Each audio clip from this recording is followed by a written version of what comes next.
Welcome to Blizzard Fire. We hope this video helps fire up your solution. You begin by preparing the essentials. Open your Windows PC and install a reliable Android emulator so Google Authenticator can run here.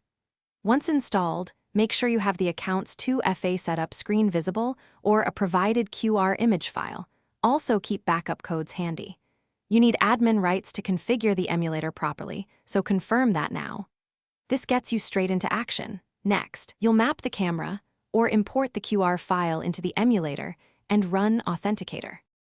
Once the emulator is running, sign into Google Play or sideload the Authenticator APK. Make sure the source is trustworthy.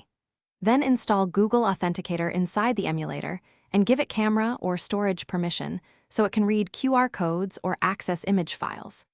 Next, open the 2FA setup page for the service on your PC and either hold the QR image up to the emulator camera or paste the manual key into the app. This links the account and starts generating codes in real time. You finish by typing the current 6-digit code from the Authenticator into the service's verification field, then save the recovery codes somewhere safe.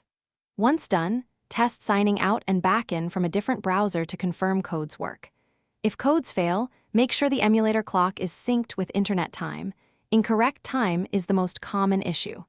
Finally, keep at least one backup method active, SMS or a secondary device, so you won't get locked out if the emulator changes.